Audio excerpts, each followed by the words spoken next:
today is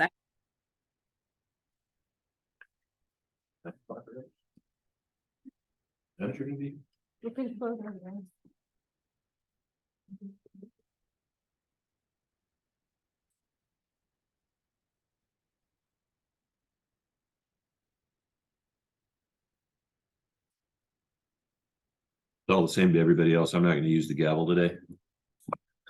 You have a headache? No, I'm just not going to use it.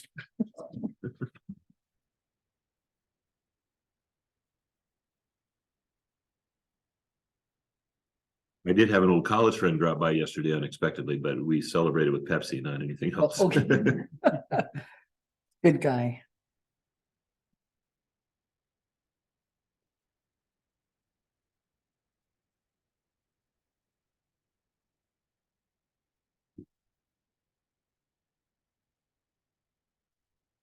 Heard from the deputy mayor. Is he going to be on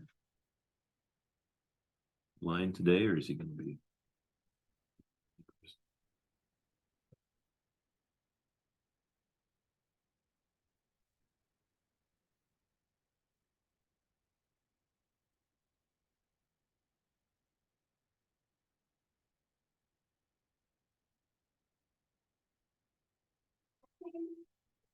Morning. Morning.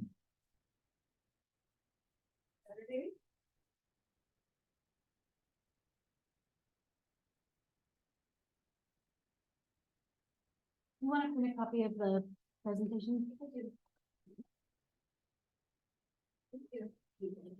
And how did your week of vacation go? I'm still on vacation.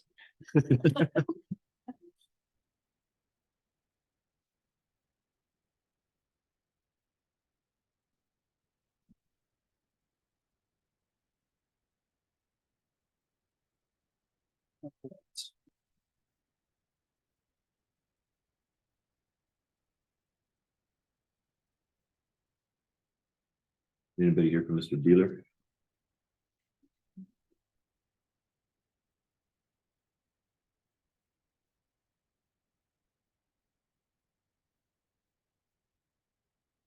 As soon as you're ready, it's all about well.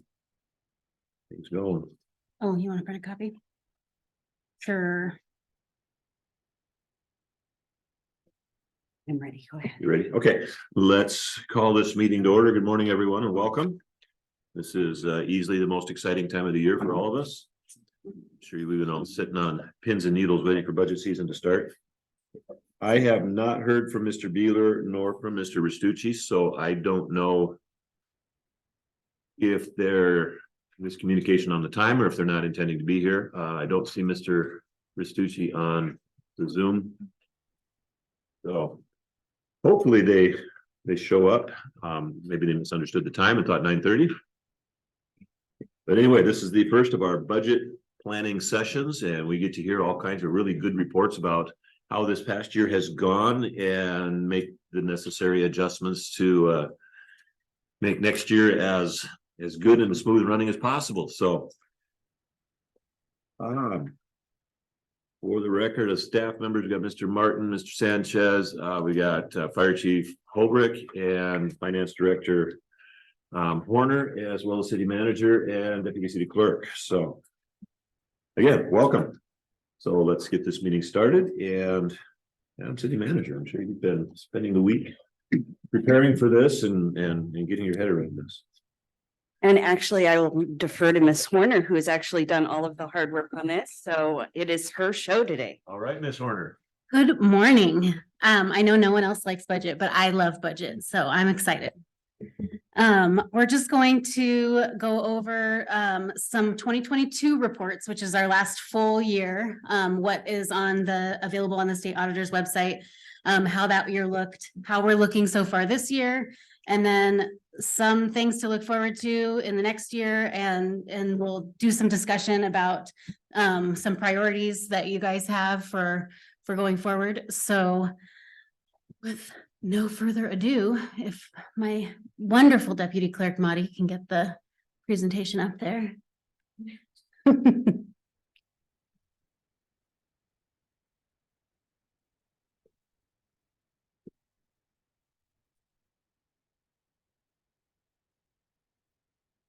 That's just like going back to the nineties and dial-up, isn't it? Yeah.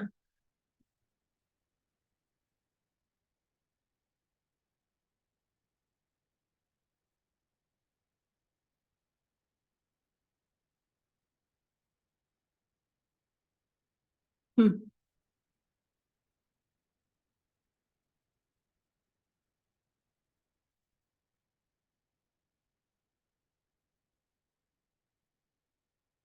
Do you want me to log into the meeting and try and do it from mine if you make me a co-host? Okay. For the record, Mr. Beeler is present. Morning, sir. Good morning. I was visiting the rec center. Oh, yes. We had a scheduling conflict, so. we I had to didn't move say it. on the agenda where it was, so. Yeah,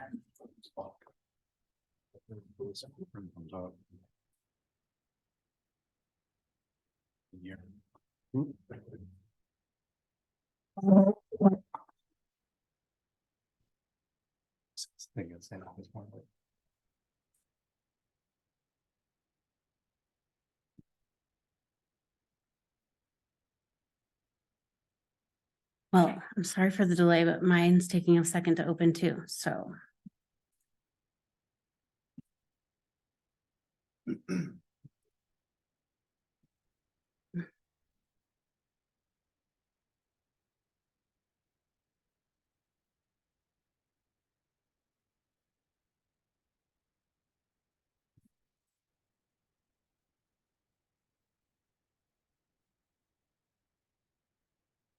Yeah, for the benefit of the audience members, technology is not perfect. Uh, We run into glitches every so often. 2020 really made us step our game up, but every once in a while we still get little hangups.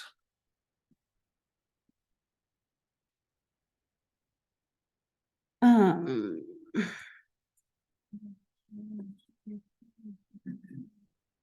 The Zoom link is not on the agenda, so, oh wait, there it is.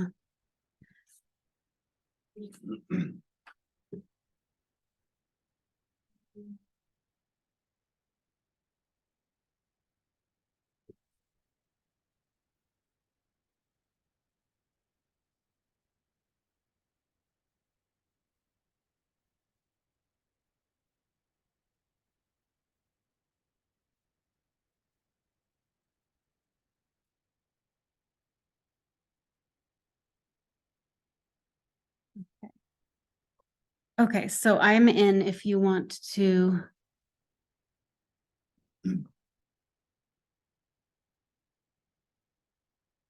Make me a co-host.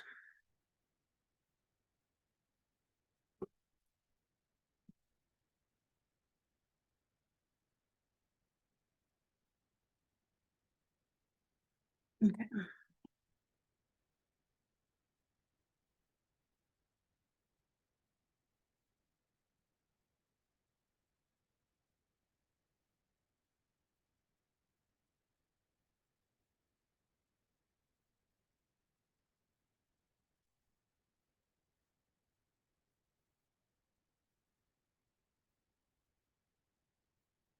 That's very strange because it shows that it's sharing on mine. This happened last time, I had to like log out and then log back in. I've already tried that. go ahead. So turn it off and turn it back on again is still the number one fix.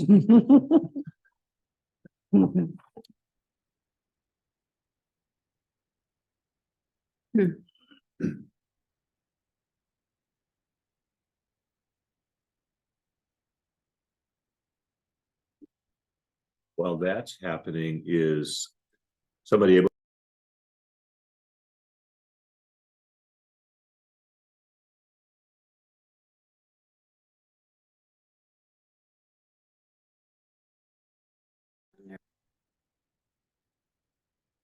Well, I wonder if people online can see it. We just can't see it here. You think they can? Okay. So. uh,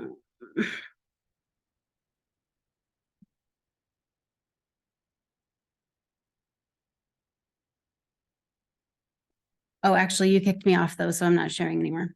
But let me pull up the budget calendar and we can look at what the plan is for this year while we try to get this going. So this is our first meeting.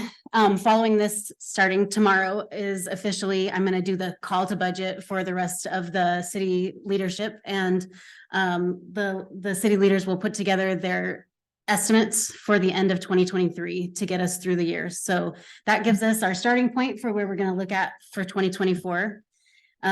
Those budget estimates will get filed with the city clerk on September 15th.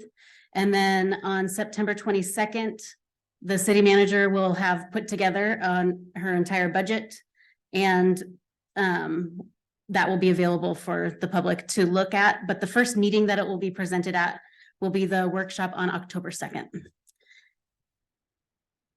And Okay. then, And for the benefit of the audience, it is required under state law that the city present a balanced budget before the end of the year. Our goal is to get that done before as close to the beginning of December as possible.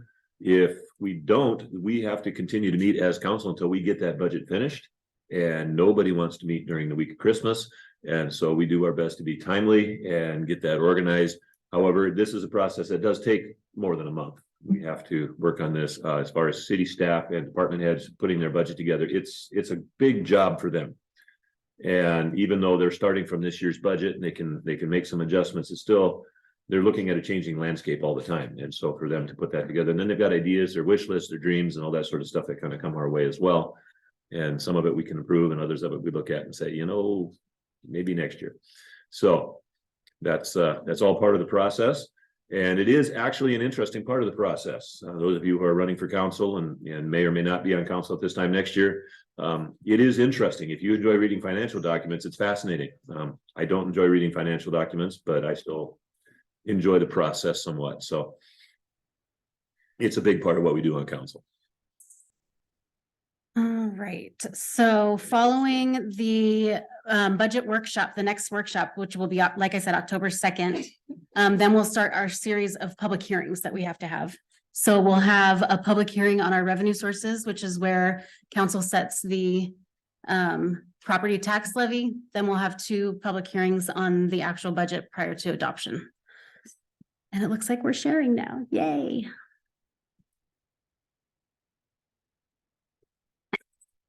Okay. All righty.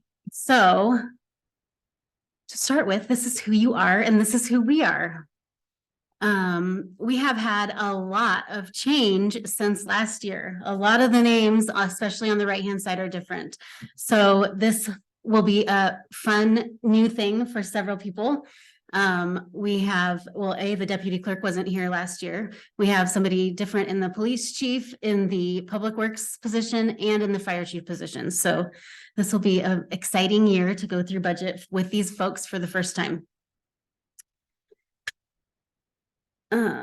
This is what we're going to do today. So first thing we're going to do is review our financial intelligence tool. Like I said, this is available on the state auditor's website. And every year when we file the annual report, so what's available now is 2022. Every year when we file that, they go through the data and then they upload it so that people, citizens, everyone can see that information. And so that is available on the auditor's website now. Then we're going to just take a quick look at our debt capacity. And then kind of jump into having discussions on what we're planning for 2024. And then a just real brief look at sort of kind of where we're sitting for the beginning of it. All right, so this is where you go to find the FIT, is what they call it, financial intelligence tool. And this is our government. And you can see in the top right corner, it says filed on time for 9 years running. Yay us. And I don't know if you'll recall, but in 2021, right? We had our first clean audit in some years. So we're doing pretty good. These indicators are prepared by the state auditor's office. What they do is they look at all of our numbers and they use their actuaries and say, how do your funds look? So for our general fund, which is the fund that supports police, fire, general city, expenses, recreation, things like that. Everything's looking good. Cash sufficiency is good. Our cash position is good.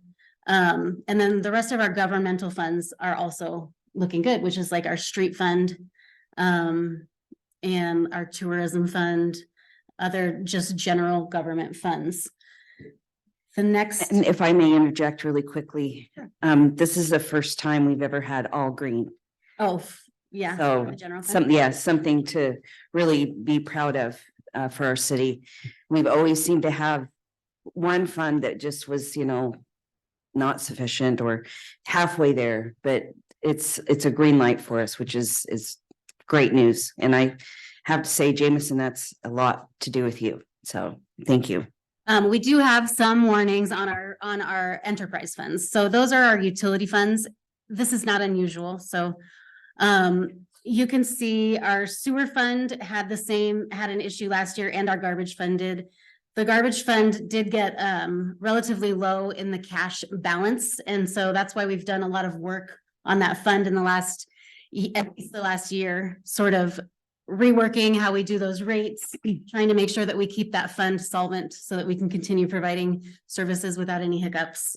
Our sewer fund, a couple years ago, there was some pretty big capital expenditures, I believe, that actually brought that fund down a little bit. So the state auditor's office is just saying, hey, warning, this fund has expended quite a bit of money. And so for next year, I just want you to be prepared that we're going to have that same thing on our water fund because of the big 6th Street project that we self-funded this year for water. The new pipes under the new road that they put in there. That was about $900,000 that we self-funded out of the water fund. So that's bringing that fund from real healthy looking down to actually below kind of what our liquidity requirement would be. But because we have other liquidity in the city, it's not a super big deal, but just to be aware. So right now. It's also a good thing because we're not incurring any debt. Correct. Yes. Yeah. So then there's our ambulance and our stormwater. Those are looking good. And then at the bottom here, our total revenues for 2022 were about 32 million. Our expenditures were just shy of 25 million. So part of that reason that we have a lot more revenue than expenditure is because of some of that ARPA money, but that only makes up a small amount of that. For 2022, it was about 2.5 million. So this is sort of indicative of what staff has been saying, the city did a really good job of bringing our finances back around. And part of doing that in the last 10 years, give or take, has been operating with a very shoestring staff. And so when staff keeps coming and saying we need, we're asking for more staff, the funds can support most of those requests, but I absolutely understand the hesitation on behalf of the council and people who have been making decisions for the city for years, because it's not something that we're used to. But we do want to keep in mind that as a government entity, we aren't here to make money. So we don't want to have, we receive tax money to support the community, and we sell our utility services to support the community, and we're not allowed to retain that for any reason. So we do want to make sure that we're setting rates appropriately and spending the money that we get in order to support the services appropriately. But having said that, also some of us have been around when the crises hit. Right. And we don't want that to happen again. And we're looking at what's happening in other cities in the valley where they're in a financial crisis right now because they didn't mind the storehouse all that carefully. And we do not want to get ourselves there. Absolutely. So there is the one side, yes, we're not trying to make money here, but on the other side, we're not trying to spend ourselves into a hole either. Yes.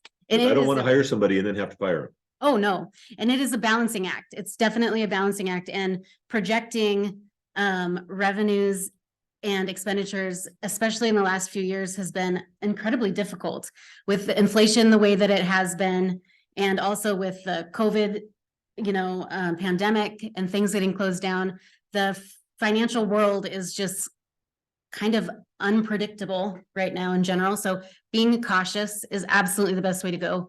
And I think Elizabeth and I, both of us, when we budget we budget from a conservative angle, which means I'm always going to project the revenues on the low end and hope that we outperform. So I'm going to always be as conservative as possible when I project our revenues. And then the same on the other side, I'm going to be as conservative as possible when I project the expenditures, which means I'm going to overestimate. So I'm going to estimate for like our worst day on revenues and expenditures and make sure that we can still meet in the middle and that we're still solvent. And so that's really important to us. And that's one of the reasons that our financials look good is, you know, doing that as a habit means that most often you end up doing really good. So, all right. So this is our sort of our fund balance. This is the cash in the bank, give or take, since 2016. So you'll see our low point in 2018 was where we had $4.6 million in the bank. And I know $4.6 million feels like a lot of money, but that's about 2 months worth of payroll. 2.5 months worth of payroll. So it's not very much. The funds have done a great job of building up over the last few years with the good spending decisions and making sure that we're appropriately setting rates and things like that. If you look at where we ended 2022, just to kind of highlight what I talk about when I talk about conservative budgeting, because we budget the way that we do for our sort of for a rainy day, our budget projection was actually only for, I think, 14.5 million, but we actually ended with 17 million. And part of that big difference is because of the ARPA spending. So we have $5 million, give or take, of ARPA money. And we're budgeting that we're spending it every single year because we have a plan for what we're going to do with it. Whether or not we get through it and we spend it all, it'll transfer to the next year.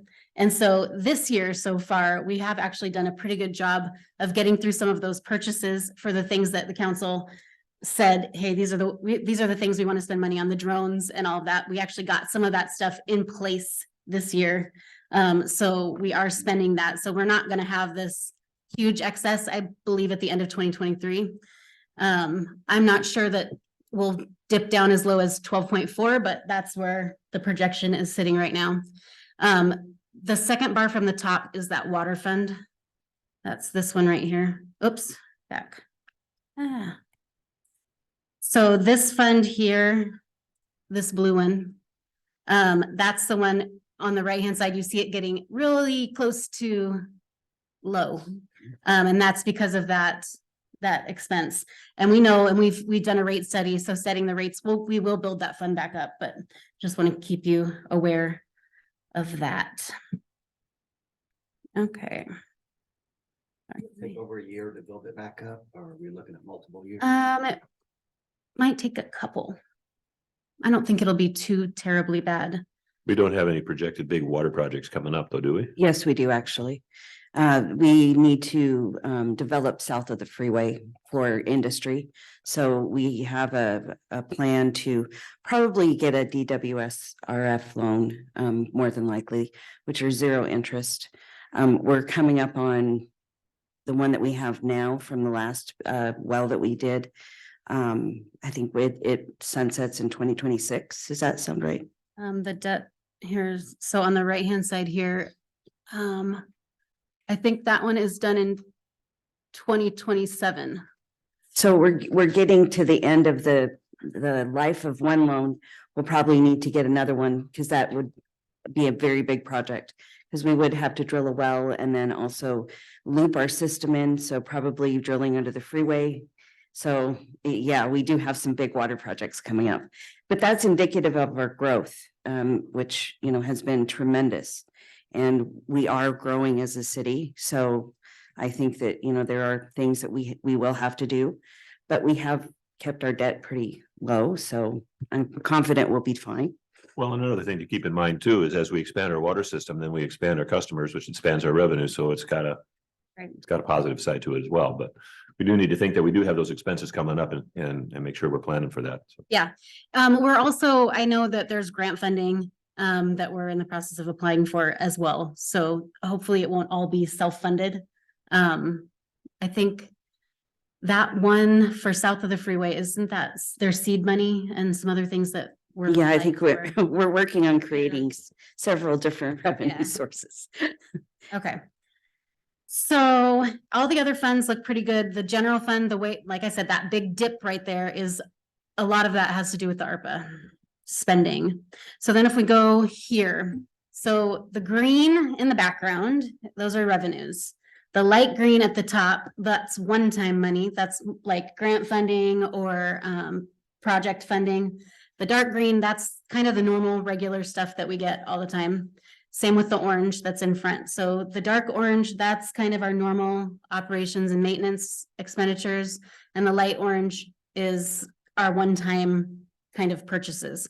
So if you look at 2022, which is the third from the right, you'll see we did spend a lot less than we brought in, but when that was originally budgeted, it looked a lot more like 2023 because we had all of those one-time projects, so that ARPA money stacked on top. So in 2021, 2022, and 2020, 2021, and 2022 is when we had ARPA revenue. And since we didn't spend a lot of it right then, all those little light green bars, well, the portion that was made up of ARPA and COVID money is what's sort of stacking into the light orange part on 2023. And if we don't get through that, then a lot of that will move over again to 2024. We do have to have all of the money encumbered or allocated by the end of 2024 and then spent by the end of 2026. So we are getting down there to where we need to get it spent, but I think everything's on track for where we're at with that. So I think even back in 2016, when, you know, our finances were not in the best shape, operations and maintenance wise, we've done a really good job, I think, since then of maintaining that, you know, a small margin of revenues that are just slightly higher than our expenditures, which is right where we want to be so that we have that capital savings for big projects and things like that. So far, so good. We're right on track there. And then this again is our debt capacity. So the reason this is important is we have, like Elizabeth was saying, we have projects coming up that we're going to probably need to take some debt out for. The box on the left-hand side, there are statutory limits set by RCW for how much debt the city can take out. Some of it we can take out, it's council-manic debt. The council can just decide to take that debt out on your own. And some of it has to go to a vote of the people. So the amount that we're allowed to take out without a vote is 1.5% of our assessed value. And so our assessed value right now is 1.3 billion. And so we have about 20 million in debt capacity that we can take out without a vote. Right now, we only have like 1.1, I think, is that what it says? 1.1 million outstanding in that type of debt. We can take out up to 2.5% with a vote. So that gives us the ability to take out up to 31,000 or 31 million, sorry. And then the utilities can take out their own debt as enterprise funds if they need to as well. So for these projects that we have coming up, we do have the ability to take out these loans that are often, you know, very low interest or no interest, long-term loans for improvement that is available to cities. And if you'll again look at the one on the right, you'll see all the debt we have right now will be completely paid off by 2032. And actually, I believe it's by 2028 or 2029, maybe. This is the way that we report it to the auditor, the first 5 years individually, and then in 5-year chunks after that. But we don't have a ton of debt, and which is really great for a city our size, and it gives us the potential to do these other projects that we have. And since we have done a good job of managing our actual capital, we can afford to pay for them too and not take debt out, which has helped us maintain this debt capacity. But we're in a really good place to be able to handle most capital projects, almost anything that could come our way that we feel is a great thing that the city needs to do. We do have the capacity to do, most things. Did anybody have questions on debt? Yeah, questions on any of these, because I mean, this is the first section of the Yeah. agenda. Question on any of the things that's been covered so far? Most of the loans that we have, are they like a mortgage on a house with one interest rate, or is it a variable interest rate? Or are they a mixture? Everything is fixed rate, or no interest. I can pull up the actual. Let's see.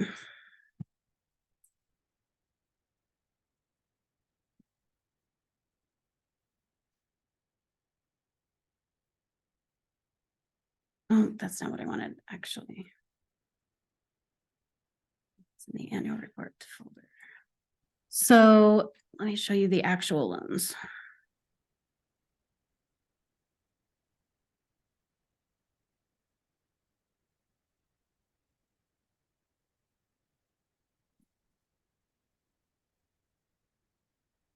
Okay, so this DWSRF loan is a very low interest. This is the one that was, oh, it's not sharing. Oh, it didn't switch over. Sorry, let me get to the other screen. There we go. Okay, so this loan in the upper left, this is our DWSRF, which is the Drinking Water State Revolving Fund. So this is that water loan. So our principal costs are the same every year. The interest is reducing, but it's a fixed rate. I don't know the exact rate off the top of my head, but it's very low. The water sewer revenue refunding bonds, those are bonds that we took out. So those are, again, our low interest, and we fund those with property tax levy. The same with the LTGO refunding bond for the Monson properties. So as you'll recall, we've been discussing selling the Monson property. This loan will go away once that is done. So if we do sell that property prior to the loan being finished in 2027, that will get paid off with that sale anyway. And then we have the fire station bond. So that one, I think that's our longest one. That one goes out to 31. So, but that again it's bonds, it's low interest, and it's funded with property tax levy. And then the state revolving loan for the wastewater treatment plant is the 0% loan. And those are often for wastewater ecology type things, you can usually get 0%. And then we do have a US bank loan for some of our police vehicles. And we also started the enterprise fleet management. So it's not technically loans, it's like a lease program. So there is some other sort of debt that we took out for that as well, but it won't show here. But that's just, it'll be a regular payment that we're making every year to maintain an up-to-date fleet. So. And when I first started in 2014, we had 4 pages of these. So we have done a great job of not borrowing more money and paying off debt. So I have to say, this makes me feel really good because we have done such a good job. We're all on one sheet, which says Only 6. Yeah, which says a lot. We had multiple US bank loans for vehicles. We had just a lot of debt.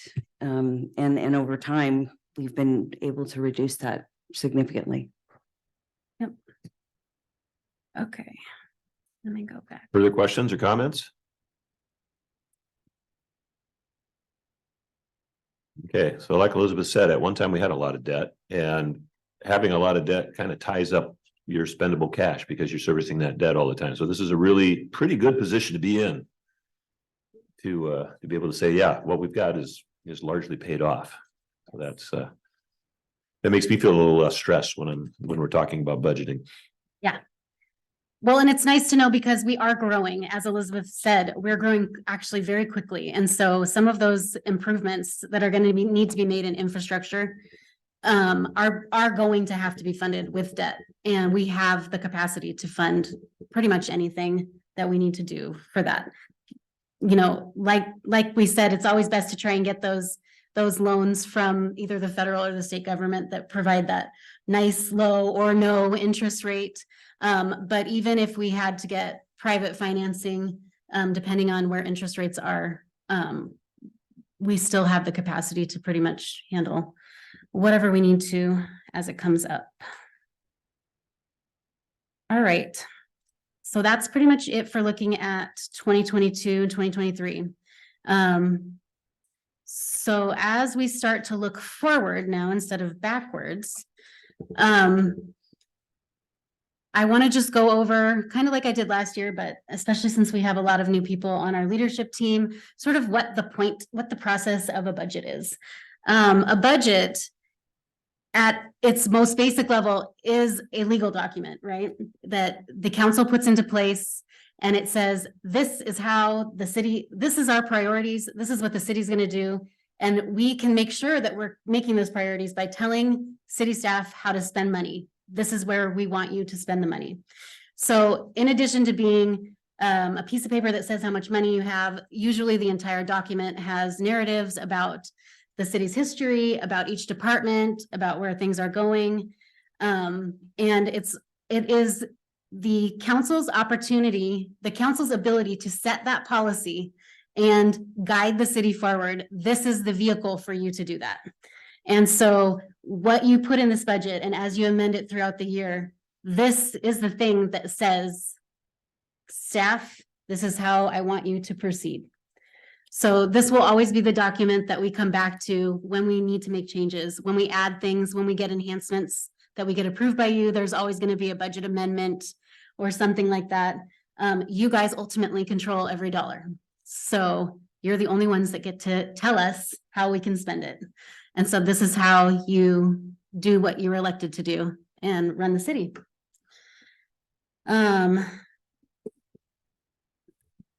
The project of putting a budget together is always going to be a group project. There are so many moving pieces. So there's me who's a dork and pays attention to the financials and thinks that's the most fun. But then there's the people in the actual public works, fire, police departments that really aren't so concerned about that, but they're more concerned about having the things that they need to do their job. And so we all have to work together to sort of come up with this plan, and you guys get to decide what we're actually going to do. So as we go into this process, this is basically our open forum now to say, where does council want us to focus on in 2024? We know that we have a few things. Here's the enhancement list that we know that we're asking for so far, that we're expecting to have in 2024.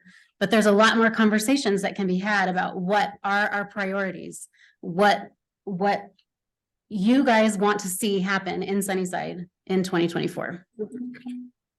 And so we can go over this list, or we can just open it up to general chat to begin with. Mr. Mayor, I'll let you decide. Well, I think this is a good place to start. So we'll talk about these. We've got a list of ideas, requests comes from the staff side. And there may probably be things that each of us has been thinking about needs to be added or changed that we'd like to see look different. So we'll take a look. We'll start at what we've got here. We've got the capital facilities, we've got capital equipment, and then human resources. And you know, some of these are always in some form or other show up about every year, that there's going to be something along these lines that are going to show up. So some of these are different from what we saw last year. Some of these are things that came up in conversation last year, but haven't been implemented or weren't decided on. So let's take a look at this first, and then after that, we'll go into the discussion of, okay, what would we individually like to see? So do we have, as you look over this, questions, comments, thoughts concerning this particular list that's on the screen? The capital facilities items, the city hall move, we've discussed moving, whether or not that's going to happen in 2024. I'm not for sure. We don't know where exactly we sit with that, but we're gonna put that on our list of things to be prepared to handle. And then I don't know, have you been able to present to council your Tina Noth stuff? No, but I would like to discuss the Tina Noth, which is just right outside the door. It is a park that is underutilized, and really honestly, it's a big space. So pie in the sky, we've got a preliminary plan, and I actually have it in my email. I haven't opened it because I wanted to wait till I could see it on the big screen on my computer. But there are plans to put a dog park, a regulation size soccer field, pickleball courts, which I get pickleball people sending me messages weekly. And then covered pavilion for picnics and an ADA park for children with special needs. So high in the sky, we know it'll have to be done in phases. Some of it can easily be done. The dog park really is just making sure it's fenced in, and we have places for disposing of animal waste and things like that.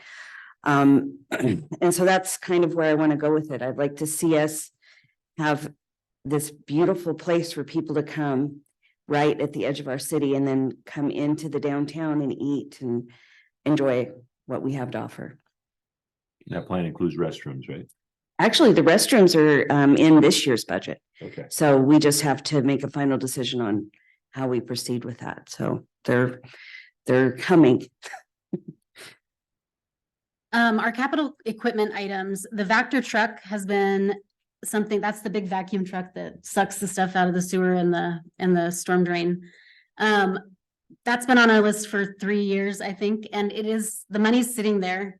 But apparently getting one is incredibly difficult, so. The money's been approved. Yeah. You guys have approved it in the past 2 budgets prior to this, so 2022, 2023, and then we'll ask for it in 2024 because the purchase, but it's not available for this year, Just so. can't find a truck. Apparently they need to build it. I don't know, Raul, do you know much about that? That's the build truck. Okay. With our specs. Yeah, so one of the things that threw it off back was COVID. Chassis were hard to find due to COVID. A lot of them, companies had stopped. And then even to build, it takes almost about 9 to 12 months. So right now, we are waiting for an RFP from HLA to go forward. So that will be, I think, estimated, the amount that we have put into the ER&R fund for that, I want to say is about $800,000. And so that's sitting there. It's ready to go when we are ready to make that purchase. The other, Excuse me, so that is money that we will not have to take out of this next year's budget, but that money will carry forward. correct, it's already Okay. sitting there. It's already been transferred over out of the respective funds that paid for that and put into the vehicle replacement fund. So it's sitting there, ready to go. That's the only thing it's earmarked for. It can't be spent on anything else, so. The other 2 items here, the fire engine and the ambulances. I believe the fire engine is going to be talked about at the council meeting on Monday. And then the ambulances would be purchased out of the ambulance fund. Those are things that are needed. Did you want to take a few moments to talk about those? Sure. Mr. Holbrook? Yes, I can kind of give just a kind of a brief rundown. So we are just looking to kind of, as we try and develop an apparatus replacement plan or an amortization schedule moving forward. We're at the point, especially with our ambulances, well, and like I said, we'll discuss the fire engine on Monday. But getting those in and starting to get those cycled in, as we're seeing a couple of our rigs that are due to our call volume used very, very heavily. That's kind of our bread and butter around here. So just starting the process of upgrading those rigs to a more appropriate chassis and a more appropriate setup for our community's needs. And again, making sure then those are kind of cycled in as appropriately to where we're not having to park rigs with extended repairs, et cetera. So just continuing to provide that service.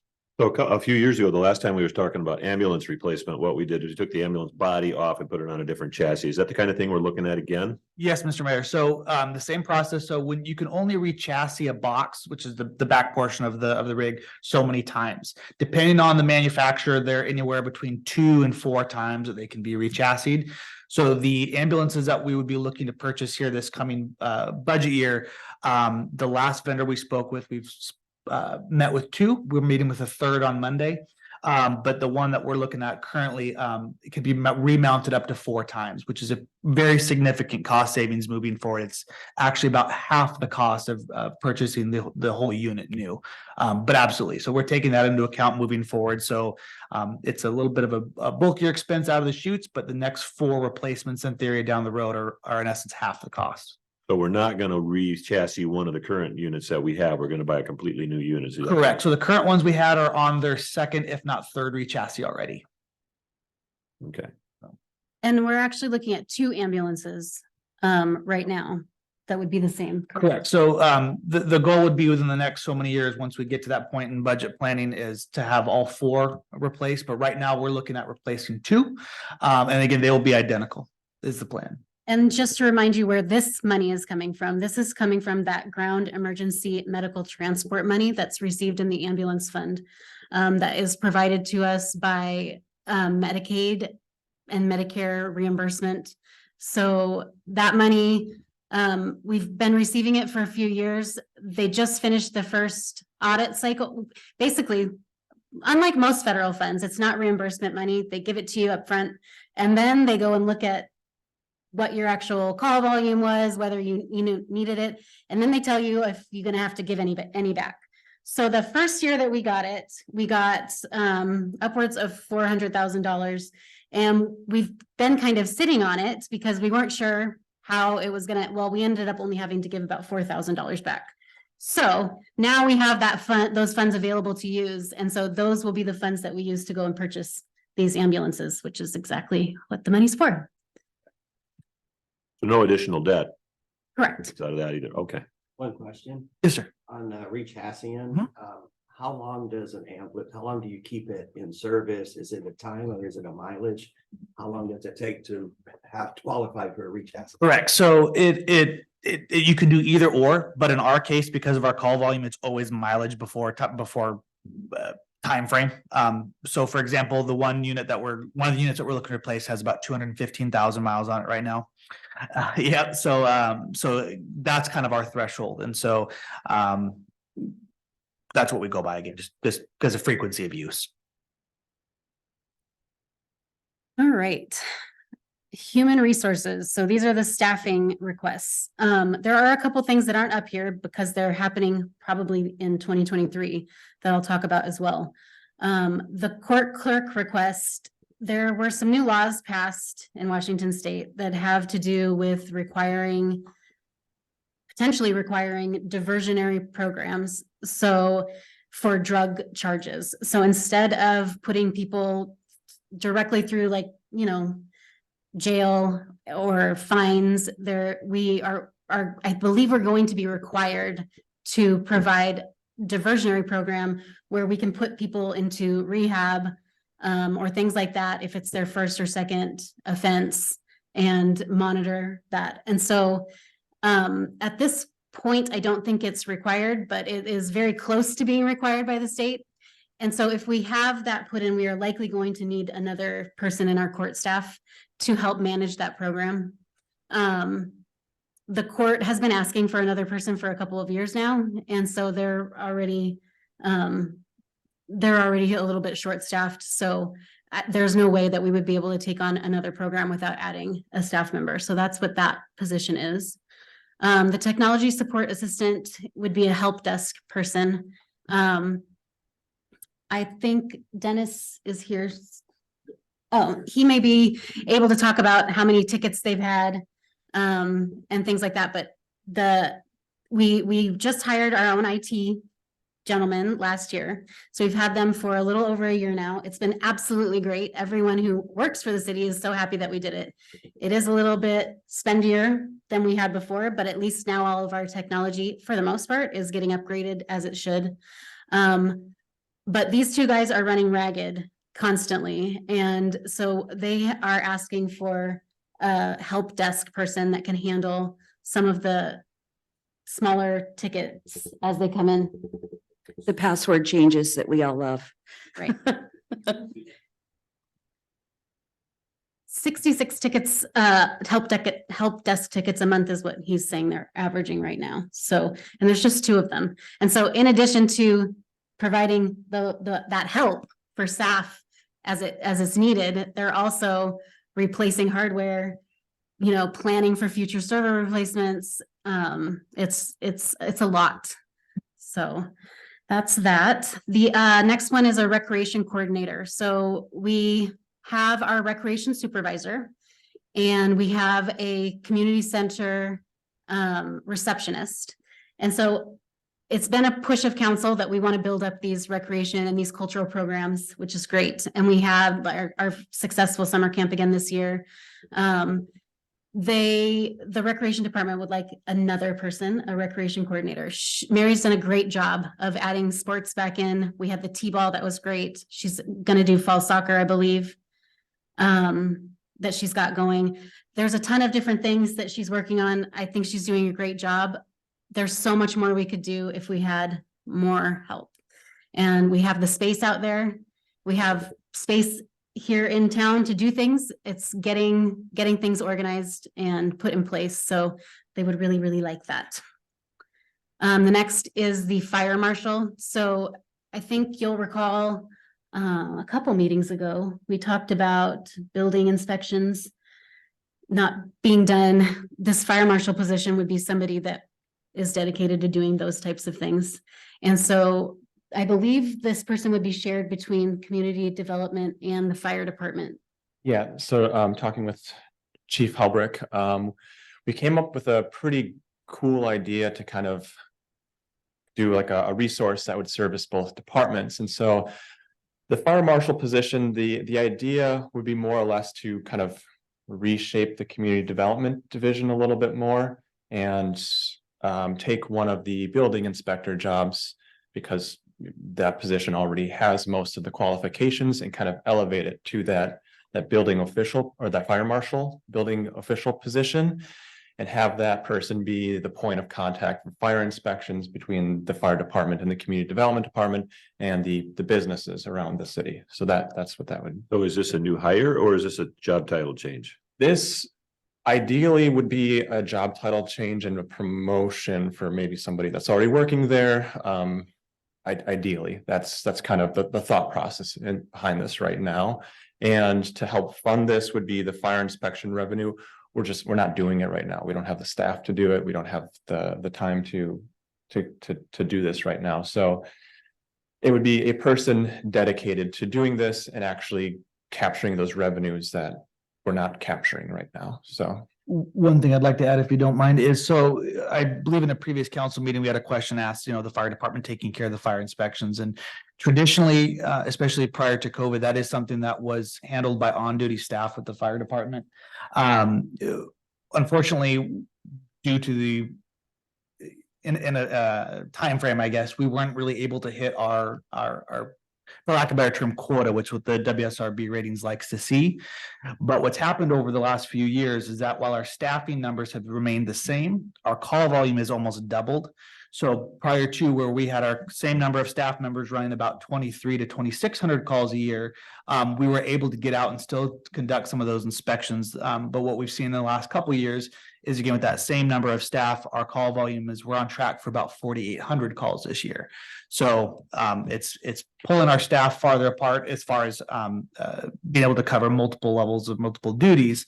So where normally this is something that we handled on shift, it's not a reality and not something that we're really able to do anymore, again, because of our call volume typically.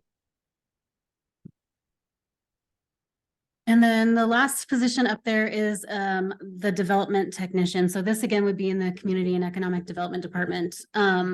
This is that position we talked a little bit about recently, would be somebody to help sort of work within the city departments to help with business licenses, special event permits, handling development permits, And then this person would also be working hand in hand with that fire marshal position to actually get those inspections scheduled out, because it's a very time consuming, business licenses and fire inspections are extremely time consuming. So this person would really kind of drill into that and focus on it. So this is an additional position. Yeah. Versus the fire marshal, which is, Kind of like a reshuffle. yeah. Okay, and is this somehow connected to the event coordinator position that we talked about earlier this summer? Some of the duties that we were the special projects coordinator position, when it was proposed, some of the duties that have to do with business licensing and special event permits, we had initially envisioned under that, but it's a need that we have. And so those internal needs would go over to this direction. Okay, because I kind of thought I recognized some of those job description and job requirements. Said this sounds kind of familiar to somewhere. Yeah, the special projects coordinator position was more of when it was proposed, it was more of like an outward facing position of somebody that was actually going out into the community, making contact with businesses and assisting people in getting through projects from start to finish. This is basically somebody at City Hall that is just the hub for processing actual applications and things as they come in. So it's some of the sort of same duties, but not really the same job. Okay, questions from council about any of these proposals, requests? Usually, we always see police officers needed, firefighters needed. But it seems like every other month we have somebody retiring and we can't fill those, so. Is that one of the big? We have the positions, yeah, for fire and police right now. The positions exist. You guys have already approved and funded them. With the police department, getting them filled has been difficult. I think they're pretty close. I'm sorry, I should have gotten that information from Lucia about how many open recruitments that we have. I don't know that off the top of my head, but they are having trouble filling the positions that you guys have already authorized. In the fire department, we're fully staffed right now. Not currently. Oh. With the promotion, we've had a. Oh, that's right. but Sorry. We're working on addressing that here shortly. Yeah, so we have a couple openings. Yeah. So with the police department, do you know if we've got anybody in the pipeline, anybody headed towards the academy or partway through or? Yes. Two young ladies that went to the academy last Monday. Okay, So they started and are in their year of academy. And they still have ongoing recruitments, but we have had good results in getting responses to those, especially since we passed the new collective bargaining agreement earlier this year, which had some things in it that helped us with recruitment. So that's getting a little bit better. There are a couple jobs I want to talk about briefly, but they aren't listed here because they're probably coming up in the next couple of meetings at the end of 2023, but I just want to brief you on them. There are some changes which we'll talk about on Monday at the Humane Society. The Humane Society has said they are no longer going to provide animal control services. That's not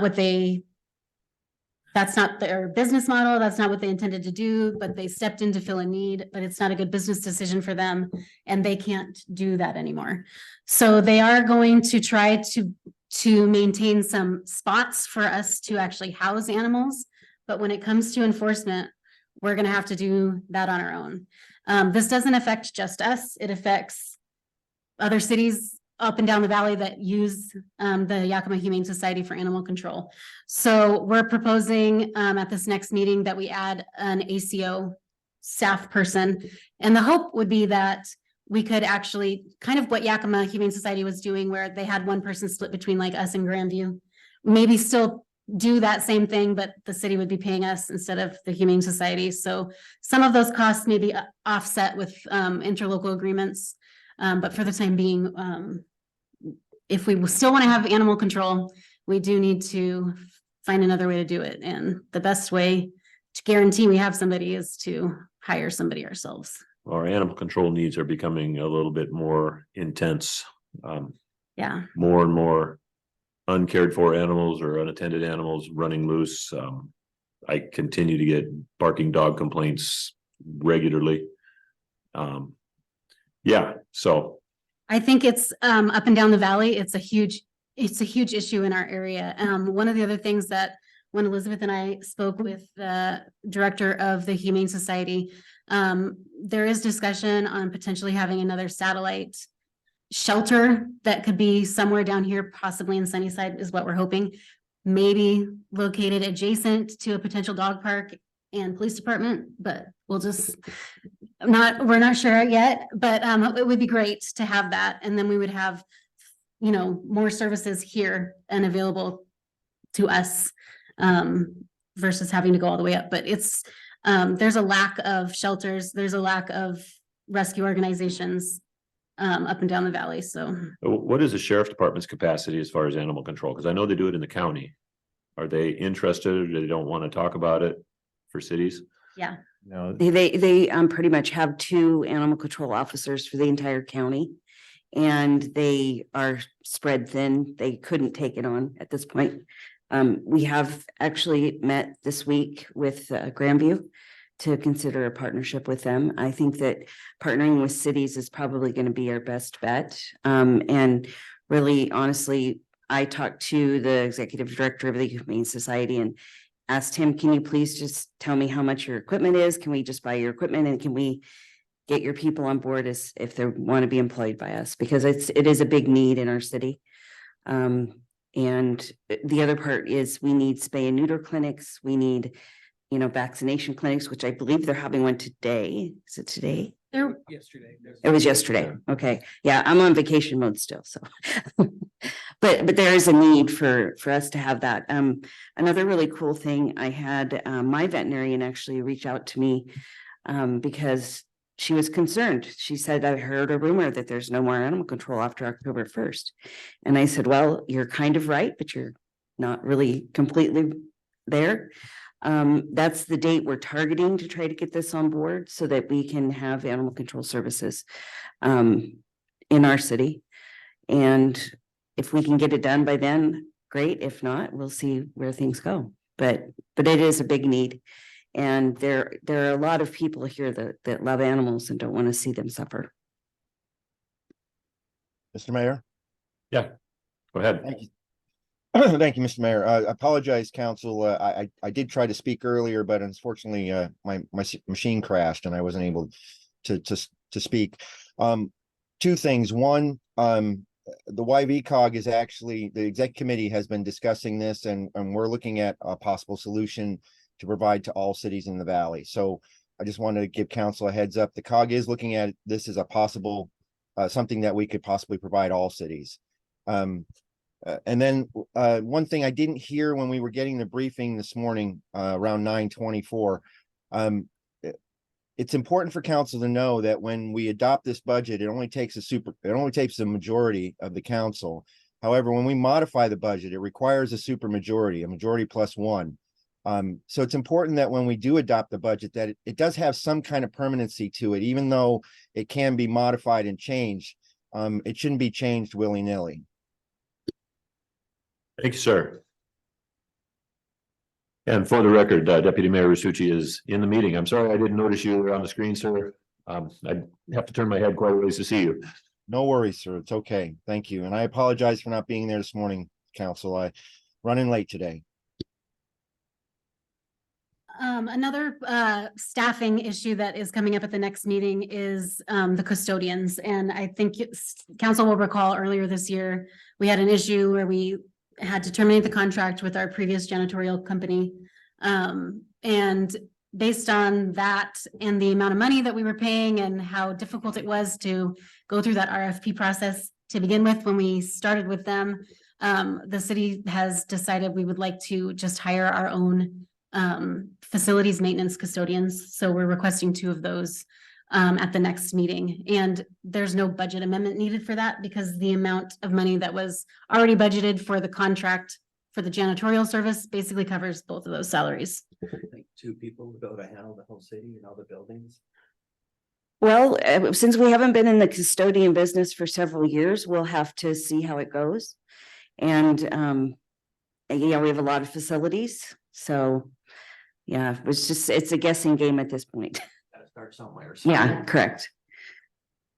You know, It may be that we ended up needing additional And at that point, we'll let you guys know, but we're hoping that we'll It's, be. it's a question of scheduling, having previously worked in and run janitorial service businesses. It's a question of scheduling and it's a question of, you know, dedication of the staff. I mean, how fast they're willing to work, and it's bringing it all together. So, yeah, it's, at this point, I can understand it's kind of a moving target, but I think it's actually a good idea. You know, I still know I'm in contact with other janitorial companies around the valley, and I know how they do their thing. And I know how we used to run our company, but I think that this is probably a good idea. I do suspect we're gonna want a third individual, possibly a fourth. We do have a lot of facilities that require a lot of care. This isn't something you could just hit once a week. So we'll have to keep that in mind, and that would require a budget amendment if we're gonna hire a third or a fourth. So. How many were on our janitorial service that we let go? We have no idea because we weren't in charge of staffing. So we don't know how many people they had, to be honest with you. And that's part of the issue that we're having, not knowing who's in our building and what time they're in our building was an issue. I often work late, and so sometimes when they would show up, there would be one person, sometimes there would be three people. I don't know. Okay, so these are the enhancements that we have discussed amongst leadership right now so far. There may be other things that come up as we go through the budget process, but this is what we have available to present to you now. So I guess we can put the ball back in your court now if you'd like. All right, council, having seen this list, and you know, it's got a lot in it, even though the headings are fairly short, there was quite a lot of information in there. As you see this list, what kinds of things would you like to see added? And then we can discuss the various merits of each of these positions, once we get that all added in, so. I think this list itself is very well thought out. And eye-opening to me for some of them, but I've been with the city long enough to know that those are positions that need to be filled. All right, thank you, sir. Other comments or additions, Mr. Farmer? Yeah, from my perspective, we could spend a lot of money. And we could do a lot, hire a lot of people and do a lot of things. But my focus on the budget this year is gonna be public safety, youth recreation programs, and making it easier for people to do business with the city. Those are my big things that I want to look at. And especially I want to concentrate on public safety. All right, thanks, sir. Do you, attached to that, do you have any kinds of hires you'd like to see or budget proposals along these lines that you'd like to see included in that, or? Well, it's one of those things where I'm not in the trenches. I don't know what they need to do a more, I don't want to say more complete job, but be involved more with what we're doing. And that's where I'm at. I want to see proposals from the departments as to what it's going to take for them to increase public safety, increase parks and recreation, and to make the city easier to do business with. All right, That's what I want to see. all right, thank you. Other thoughts? Mr. Mayor? Yes, sir. Yes, I would agree with Mr. Farmer. I wholeheartely support his ideas. I would like to see a communications director for the city. I think we're at the point right now, as the size of our city, we're the second largest city in the valley. We have been for a very long time. And we set the example for a lot of other cities. And I think it's so important that we finally get somebody who manages communications across the city, right? So that there's one message coming out of our city when it comes to social media, when it comes to the media, when it comes to the press. And that the media and the press also have somebody that they can go to regularly to get information, as well as keeping track of what council's doing in meetings. Since the media is not covering our council meetings anymore, it's important for us to have that outreach when it comes to the people. They need to know what happens in our meetings, and a lot of them don't know, you know, to even be able to listen in or things of that nature. So I think it's important that we finally look at a communications director for the city. All right, and a question, sir, are you envisioning this as a separate hire, as a new hire for a full-time job, or is this something that you're seeing as combined with an existing position, or perhaps even part of the, let's say, the proposed development technician position? I think I'll leave that up to the staff. I'm not a subject matter expert when it comes to personnel. I'd like to see a hire, a director level position that answers directly to the city manager, that deals with communications across the board from every department. Okay, well, that helps clarify it in my mind, at least, what you're looking for, so which is why I ask these questions, so. All right, thank you, sir. Other thoughts or comments from council? Okay, so from my position, I'm seeing that, we got some good ideas. I agree also with Mr. Farmer and Mr. Risucci on the public safety question. I think we've taken some good steps in the last couple of years as far as the expenditure of the ARPA money and the tools that our police officers need, the fire department needs. We still have the staffing issues, and it's not so much that we haven't budgeted as we all know we have budgeted for these. It's just finding people who want to apply for the job and people who are qualified. We don't want somebody there just because they have a pulse. We're looking for qualified firefighters, qualified police officers. Otherwise, they end up putting their colleagues in more danger than anything else. So, but these are important things, and to get these first responder departments the tools that they need, I think we need to continue moving in that direction. This is important. One of the things that I personally am concerned about is continuing code enforcement. I know our code enforcement, we've doubled the staff size. However, they still have a huge workload. I remember commenting to one code enforcement officer at one time that we could probably put 5 or 6 people on code enforcement alone and still have them employed full times without a lot of break. So as we drive around the city, we can see code violations all over the place that existing staff does not have time to manage. And I know we recently had finally got to the point of cleaning up a particular mess, a thorn in the city's flesh that's been there for a long time. And I know there were citizens who were unhappy about that. I heard via staff that somebody came into City Hall demanding to see the mayor and speak to the mayor about that sort of stuff, and was disappointed to find out that the mayor doesn't actually have an office in City Hall. The mayor can be reached by phone because the mayor has a business that he's got to run. But yeah, those kinds of things we need to do. I've had the privilege of traveling, early this month and been to a lot of different cities, and I can see where they do things quite a bit differently than we do here in Sunnyside, along the lines of code enforcement and those types of things. And so it felt a little strange to come back to Sunnyside and see all of our cars parked willy-nilly all over the place, and junk cars in yards and weeds all over the place, which we get to other parts of the country and that would absolutely not be tolerated, or even other parts of the state. And so I think that is something that, while we have 2 officers working hard, I think we may need to look at expanding that too. And that is something that can be partially offset, at least by the fines that come along with that. So those are some of the things that are on my mind as well. I think we have a beautiful city that we could make more beautiful, honestly. Well, I think that along your lines, the city looks like trash. That's what we get. We get trash.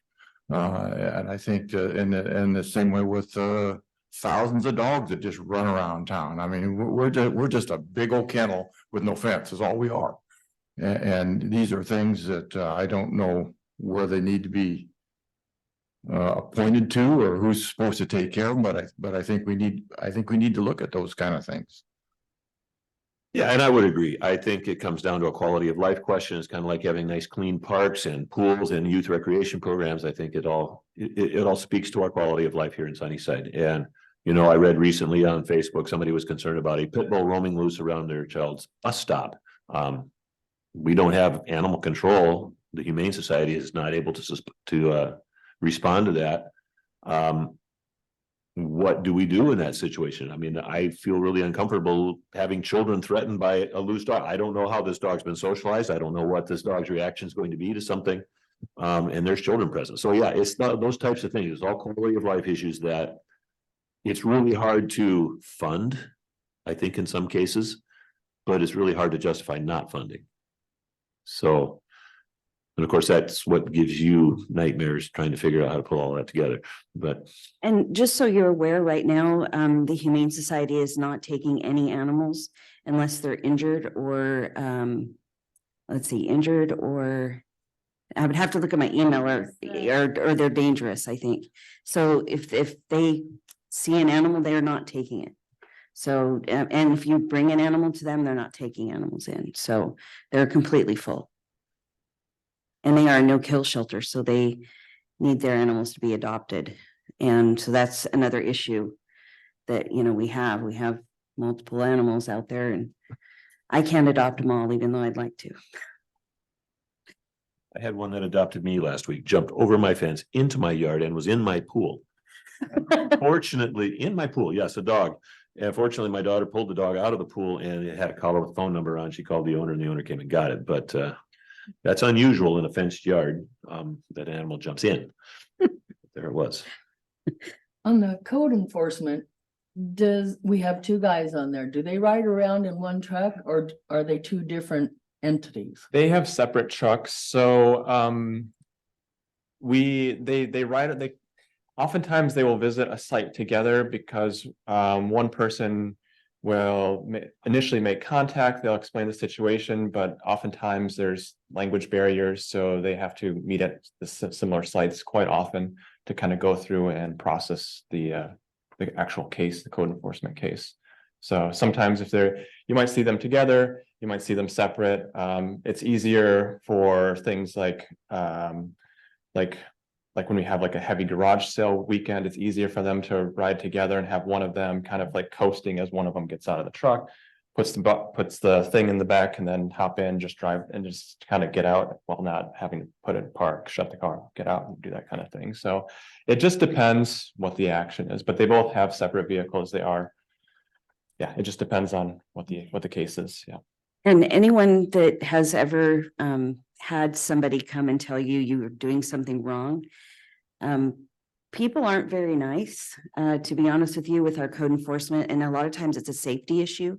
And imagine if you're going into maybe a homeless encampment, they're not happy with you. They could get violent. So sometimes just the situation they're in, they need to be together so that they can call for assistance from the police department if they need it.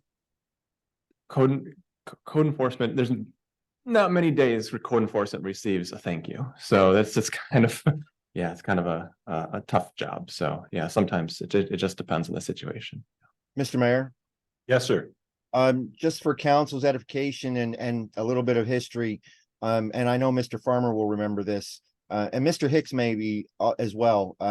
We did arm our code enforcement officer at one time in this city. I don't know if that's something council's aware of or if it's something they're thinking about doing again.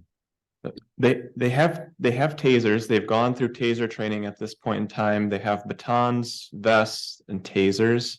I wanted to keep less than lethal. I wanted to keep that out of the picture for now, or keep them at less than lethal. I didn't want to go to lethal at this point in time. So, but maybe that's a conversation we have. I don't know. Well, the armed person that we had was a retired police officer. Mhm. That's correct. So.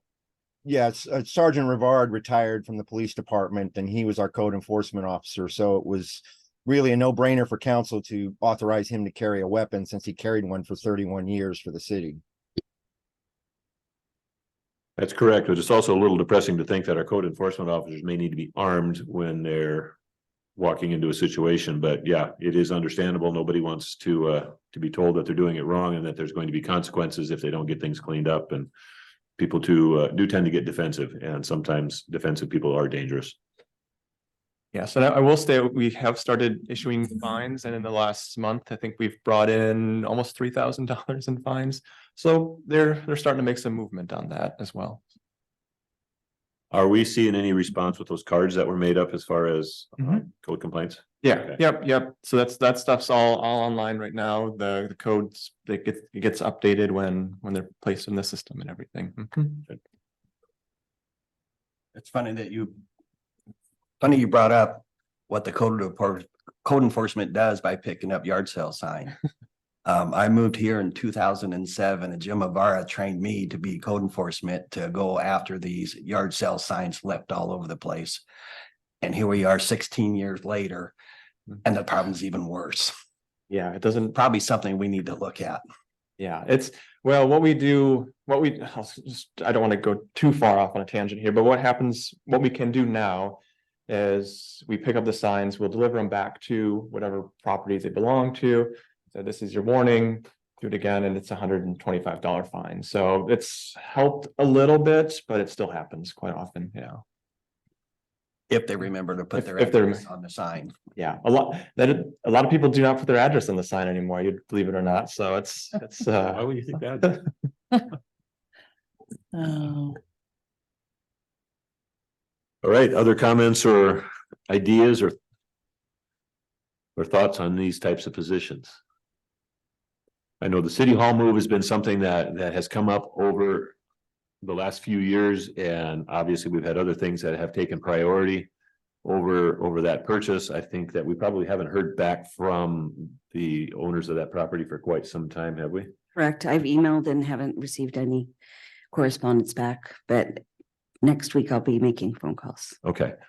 So, because, yeah, at a point, you could talk about it for a long time, but at a certain point, we have to start making progress or bag the whole idea. And I think it's an idea that has merit. I think we need to look at that. Our city staff needs are different now. We have to realize too that because of technology, we have different requirements by the state and federal government. As far as records keeping, we need room for that. We have different requirements by the state as far as law enforcement. We've got all sorts of new things that we've had to learn and new positions that are new job descriptions that come in as a result of some of that stuff. And extra space is something that we have to look at. And you only get one opportunity to buy your neighbor's farm.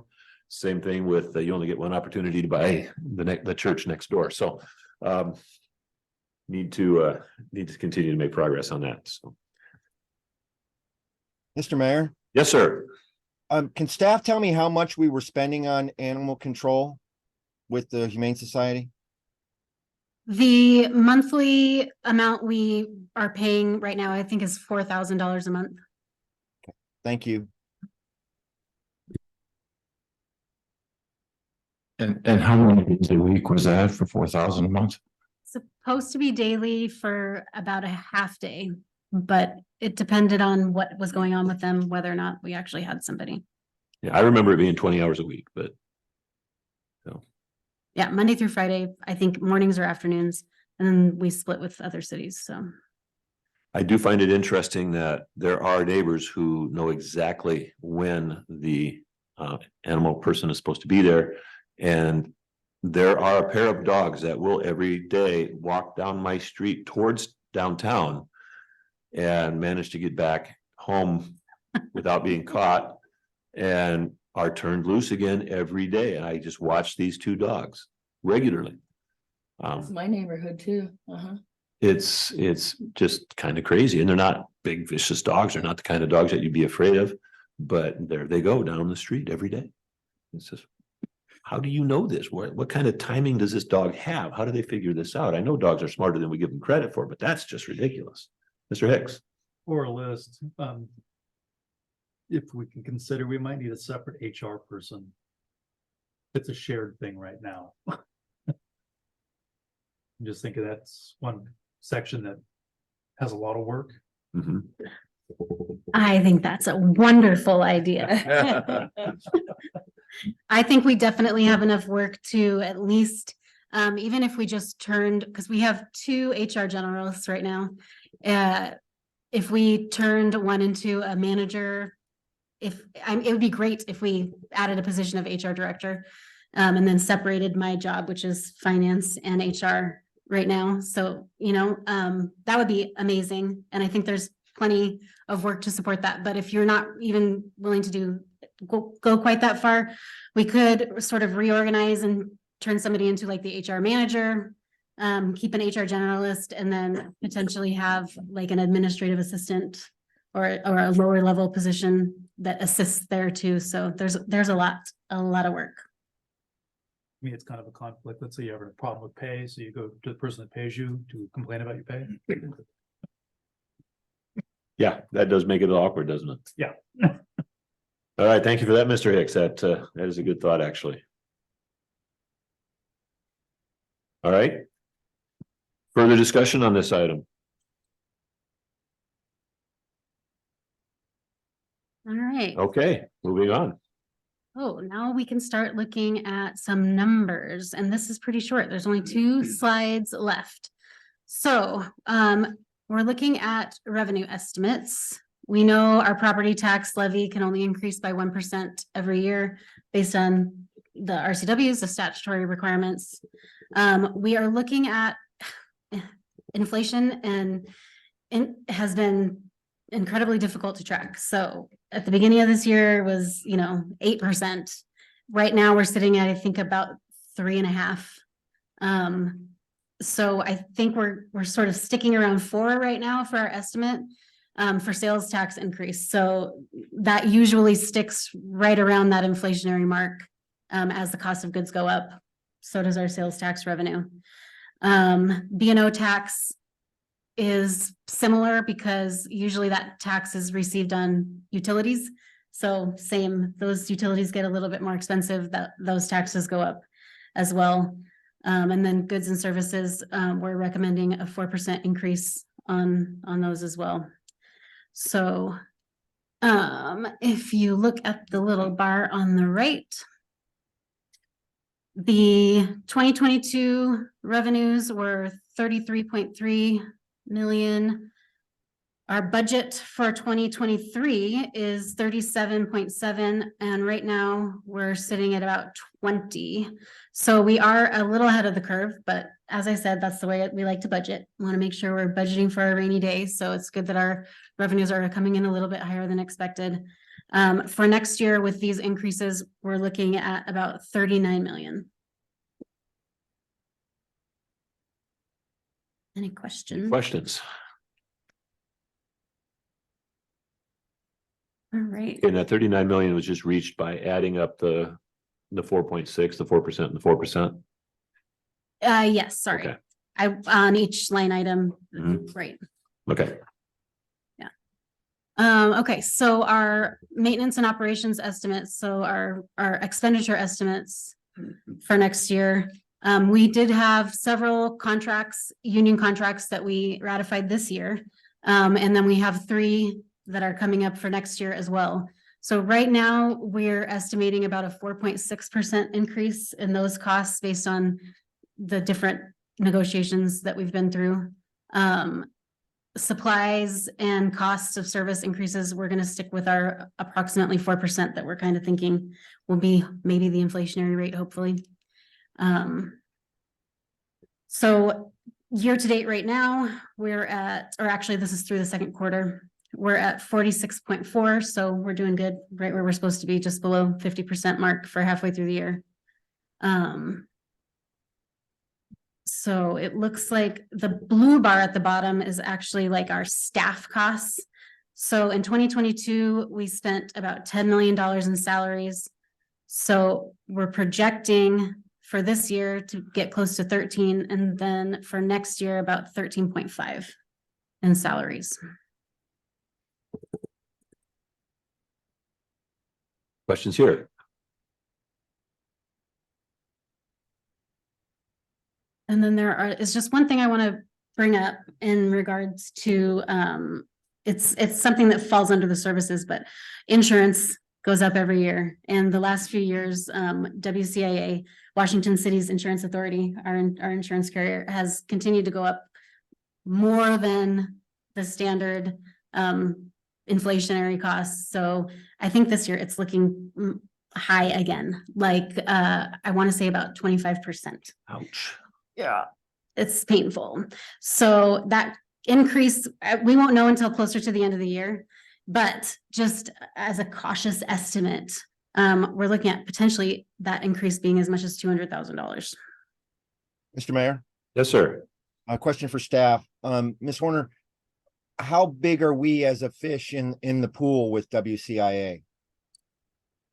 We're not a very big fish.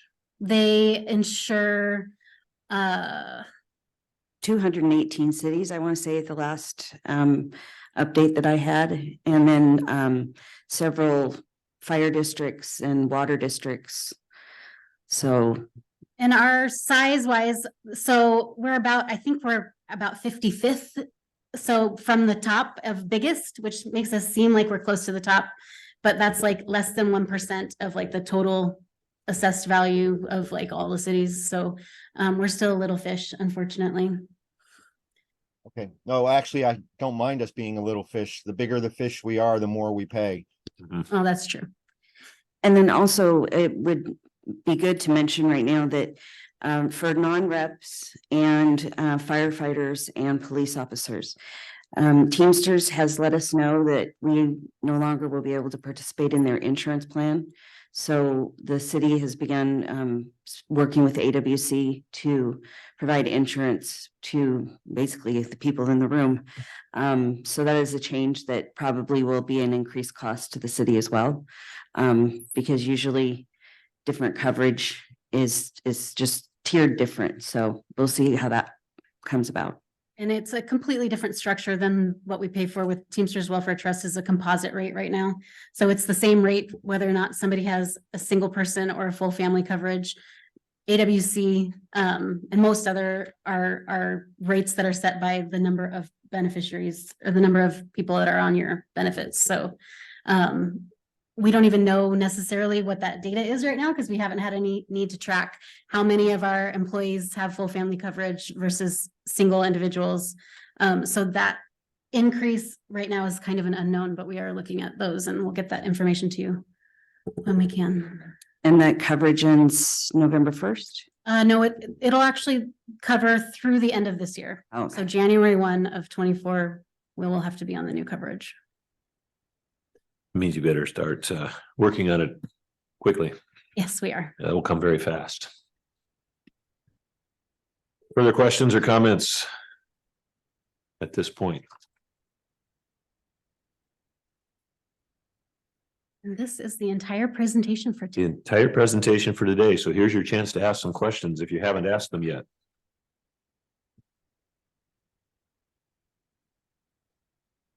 All clamoring for attention at the same time.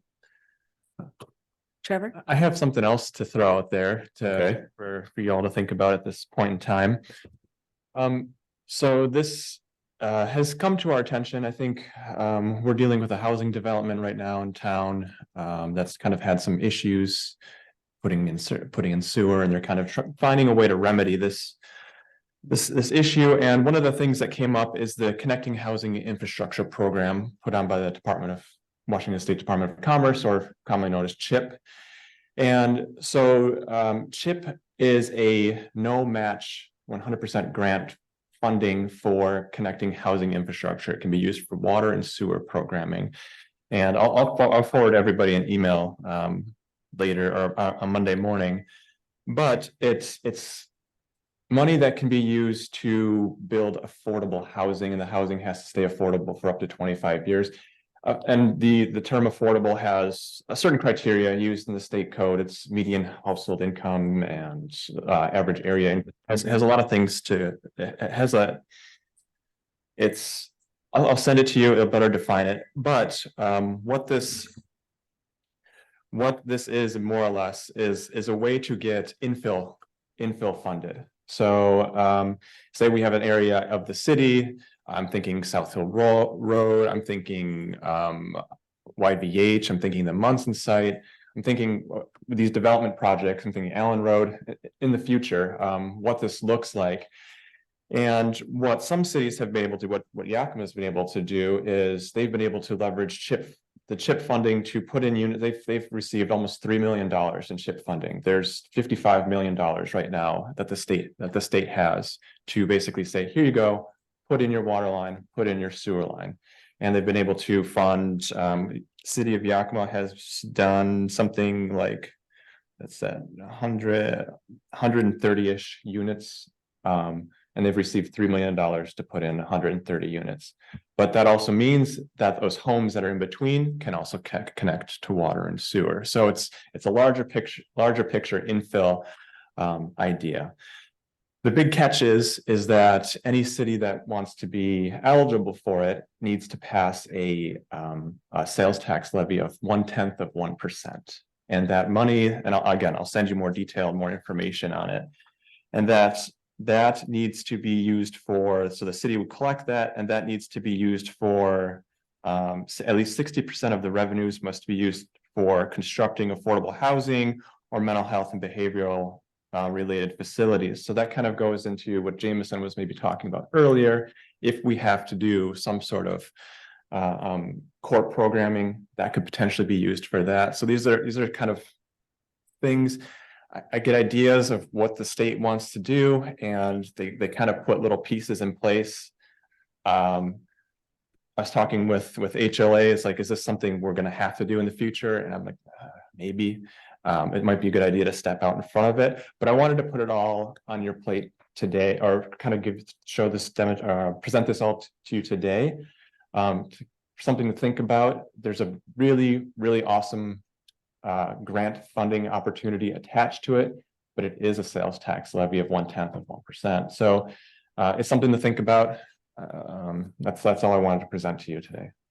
It kind of sounded like that requirement included a housing, or, you know, a rehabilitation housing kind of thing, as opposed to a rehabilitation program. So it can be, it's not, no, it's here, it says, constructing mental health and behavioral health related facilities, or funding the operations and maintenance costs of new affordable units and facilities where housing related programs are provided.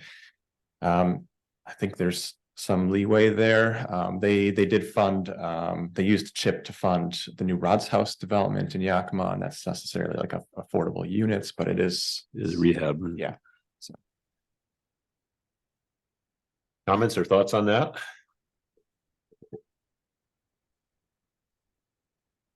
I just want to say there are, like, the diversionary program for our court that we're talking about. There are other funding sources through the state, but a lot of them require us to have certain social services in place in order to qualify for them. So there are other places we could look for funding, but a lot of them are going to be tied to sort of the same types of things, providing homelessness services or rehabilitation or things like that. So, and we can partner with existing entities right now. We could partner with Inspire or Comprehensive Healthcare or Merit, anybody who's already providing these services to help fill this gap right here. And at 0.1%, that's something that's got to go up before the voters. No, the state has put it, so no, it's a action of the council, I believe.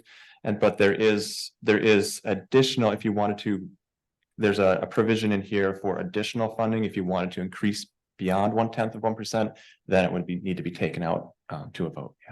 Yeah. That's good to know.